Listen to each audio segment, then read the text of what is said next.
अव्यक्त रूप में सर्वत्र विराजमान ब्रह्मलीन परमराज्य संत सदगुरु महाराज के पावन चरणों में कोटि सह नमन।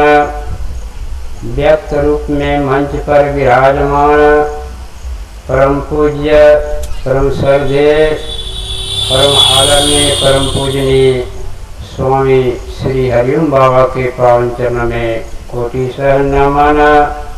मंच पर विराजमान परम पूज्य श्री सहदेव बाबा महंत जी के पावन चरण में कोटि सह नमन।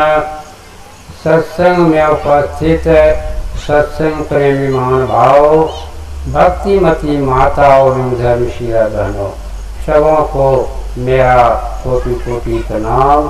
साथ ही अनुरोध करता हूँ कि एक बार गुरु महाराज का जयकार ऊंच स्वर में करें। बोले प्रेम से श्री सदगुरु महाराज की जय। अभी हम लोग रात्रि मानसार सटीक सप्तम सोपान से पाठ को सुन रहे थे और यह संत मत सत्संग है। संत मत सत्संग में ज्ञान योग युक्त ईश्वर भक्ति का प्रचार प्रसार होता है। ईश्वर कैसा है, ईश्वर तक जाने का मार्ग क्या है, आदि आदि वही हम लोग अभी पाठ में सुन रहे थे।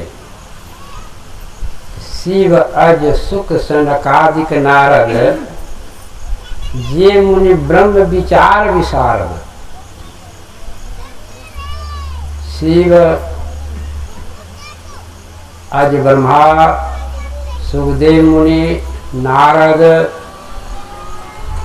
जो ब्रह्म में प्रवीण हैं अर्थात जिन्होंने ब्रह्म को प्राप्त कर लिए, ईश्वर को प्राप्त कर लिए हैं, ईश्वर में एक मिक हो गए हैं, उन सब का मत है, सबका विचार है।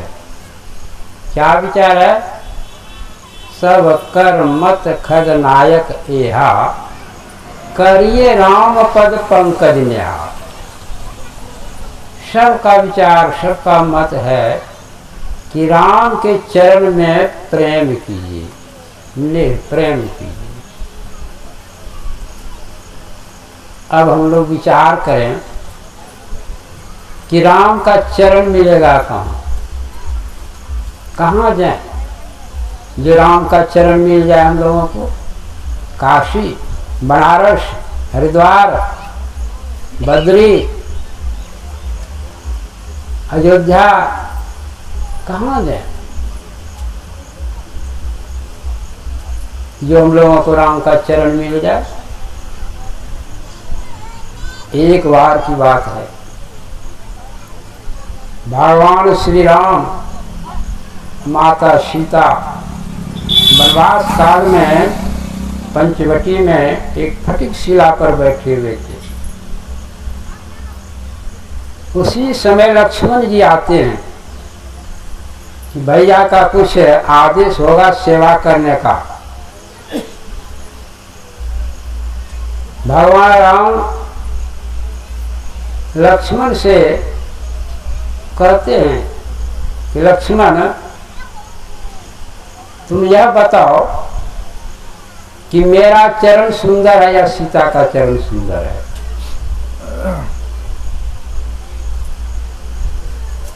अब लक्ष्मण असमंजस में पड़ गए। कहते हैं कि अगर राम का कहता हूं तो मां सीता विरुष्ट हो जाएगी, और यदि कहता हूं कि माता सीता का चरण सुंदर है, अच्छा है, तो प्रभु श्री राम विरुष्ट हो जाएंगे।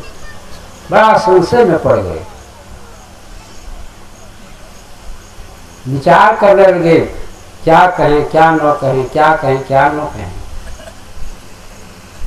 लक्ष्मण जी को श्री राम की एक वाणी आ गई। वह वाणी है जब माता सबरी को प्रभु श्री राम उपदेश दे रहे थे। छठ दम शील विरति बहुकर्मा निरत निरंतर सज्जन धर्म। कहने का मतलब छठ दमशील, जिन्होंने अपने इंद्रियों को बस में कर लिए हैं, ये छठी भक्ति है। जिन्होंने अपने इंद्रियों को अपने वश में कर लिए हैं, जो छठी भक्ति है। प्रभु श्री राम आप उपदेश कर रहे थे माँ सबरी को। ऐसे महापुरुषों का चरण सुंदर होता है, ऐसे महापुरुषों का चरण स्पर्श करना चाहिए, ऐसे महापुरुषों का चरण की भक्ति करनी चाहिए।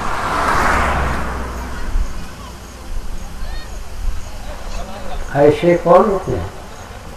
ये गुरु होते हैं। गुरु के चरण, गुरु की चरणों की सेवा। इसलिए गोस्वामी तुलसीदास जी महाराज कहते हैं, बिनु गुरु भवन निज तरई न कोई, जो विरंची संकर्षण होई। गुरु की चरण। गुरु संत एक ही होते हैं। संत भगवंत अंतर निरंतर कछुनाई। संत और भगवंत में कोई अंतर नहीं है। जो ही हरि सोई गुरु, जो ही गुरु सोई हरि। जो गुरु है वही हरि है, परमात्मा है, लेकिन स्थूल रूप में है। हम लोग भी भक्ति करते हैं, बिना भक्ति के कोई नहीं है। सब कोई भक्ति करते हैं, चाहे कोई काली का भक्ति करे, दुर्गा का भक्ति करे, बजरंगबली का भक्ति करे, सब कोई भक्ति करते हैं। लेकिन भक्ति करते तो हैं, लेकिन उनके रूप स्वरूप को नहीं जानते। हमारे गुरुदेव महाराज कहते हैं कि भिन्न भिन्न इष्ट के मानने वालों के भिन्न भिन्न नाम और रूप होते हैं। भिन्न भिन्न इष्ट को मानने वाले, कोई काली को मानते हैं, कोई दुर्गा को मानते हैं, कोई बजरंगबली को मानते हैं, कोई न जाने और क्या क्या मानते हैं। लेकिन सबका तो भिन्न भिन्न रूप होते हैं, भिन्न भिन्न नाम भी होते हैं, लेकिन सबका आत्मस्वरूप एक है। सबका आत्मस्वरूप एक है। अभी हम लोग भजन में सुन रहे थे, एक अनीय अरूप अनामा, आज सच्चिदानंद परधाम। परमात्मा एक है, अनेक नहीं है। अनीय, इच्छा रहित। परमात्मा को कोई इच्छा नहीं, परमात्मा को कोई इच्छा नहीं। परमात्मा को चाहेंगे फूल चढ़ा देंगे, नवेद चढ़ा देंगे, पैसे चढ़ा देंगे, परमात्मा खुश हो जाएंगे। इससे खुश होने वाले नहीं है। परमात्मा को क्या चाहिए? परमात्मा तब खुश होंगे जब उनका अंश उनको सामने यानी उनके गोद में दे देंगे, तब परमपिता परमात्मा खुश होंगे। और परमपिता परमात्मा का अंश क्या है? ये जीवात्मा। ईश्वर अंश जीव अविनाशी, चेतन अमर सहज सुख राशि। सो माया वश भय हूँ गुसाई, नाचे कीट मरकट की नाई। ये जीवात्मा परमात्मा से अलग होकर के माया के वश में होकर कीट दुर्गा बंदर के तरह नाचती।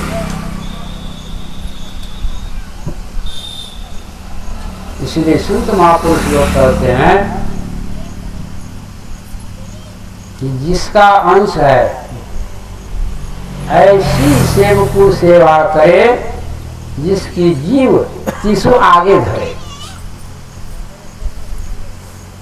ऐसी भक्ति कीजिए कि जिसका यह अंश जीवात्मा है, तो परमात्मा के गोद में दे देंगे, परमात्मा खुश हो जाएंगे। जिस तरह से देख लीजिए, किसी का बच्चा मेला में खो जाता है, बच्चा को वहाँ का मेला का जो व्यवस्थापक होता है उस बच्चे को सब कुछ देता है, चॉकलेट, बिस्कुट, खिलौना तरह तरह के देते हैं। कुछ देर तक वह बच्चा उस चॉकलेट से, उस खिलौने से खुश रहता है, फिर रोने लगता है। जब उसके माता पिता मिल जाते हैं तब वह बालक खुश हो जाता है, और वह बालक ही नहीं बल्कि उनका माता पिता भी खुश हो जाते हैं। उसी तरह जो जीवात्मा परमात्मा से बिछुड़ गए हैं, गोस्वामी तुलसीदास जी महाराज कहते हैं, जब ते जीव हरिते बिलगानियो तब ते देह गेह निज को जानियो, माया वश स्वरूप विसरायो, ते कारण ते भ्रम नाना दुख पायो। बहुत दुख पा रहे हैं। कोई संसार में सुखी है? कह सकते हैं हम लोग सुखी हैं? कोई नहीं। वो स्वामी तुलसीदास जी महाराज, कबीर साहब तो यहाँ तक कहते हैं कि तंधर सुखिया कोई न देखा, जो देखा सो दुखिया हो। जितने तंधारी हैं सब दुखी हैं, कोई सुखी नहीं है। कहते कहते कबीर साहब तो यहाँ तक कह देते हैं, साच कहो तो कोई न माने, झूठा कहा न जाई हो, ब्रह्मा विष्णु महेशो दुखिया, जिन्हें यह राह चलाई। इस ब्रह्मांड के 3 ही महान देवता हैं, ब्रह्मा विष्णु महेश, वह भी दुखी हैं, वह भी सुखी नहीं है। तो कहेंगे सुखी कौन है? संसार में एक ही सुखी है, संत सुखी जो मन को जीती हो। संत सुखी हैं। मनुष्य भी सुखी होंगे कब? बिनु संतोष न काम नसाए, काम अछत सुख सपना नहीं। जब तक कि हम लोगों के अंदर में कामना रहेगी, काम, क्रोध, लोभ, मोह, विषाद, ये 5 विकार जो है, 6 विकार, जब तक यह रहेंगे तब तक सुख की प्राप्ति नहीं होगी। विषया सुख, विषय का आनंद होगा। जो हम सुने से रूप, रस, गंध, शब्द, स्पर्श, ये 5 ज्ञान इंद्रियों का 5 विषय है, और 5 विषय में 5 सुख भी है। देखने का सुख, सुनने का सुख, जीव में रस का सुख, गंध लेने का सुख, त्वचा से स्पर्श का सुख, यह सब सुख मिलता है। लेकिन यह सुख क्षणभंगुर सुख है।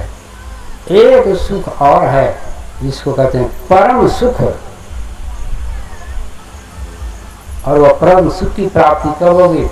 अभी हम लोग पाठ में सुन रहे थे कि बारी मथे घृत होय बरु, सिकता ते बरु तेल, बिनु हरि भजन न भवतयो, यह सिद्धांत अकेल। पानी के मथने से घी हुआ है तो किसी ने घी निकाल सका? घी होता है दूध को मथने से। लेकिन संत महापुरुष लोग कहते हैं हो जाए तो हो जाए, पानी के मथने से भी घी निकल जाए तो ही निकल जाए, बालू के पेरने से तेल हो जाए तो हो जाए। लेकिन यह सिद्धांत अपेल है कि बिना ईश्वर की भक्ति किए हुए सुख की प्राप्ति नहीं है। वह परम सुख की यानी परमानंद जिसको भी ईश्वर करे, ईश्वर की प्राप्ति नहीं होगी।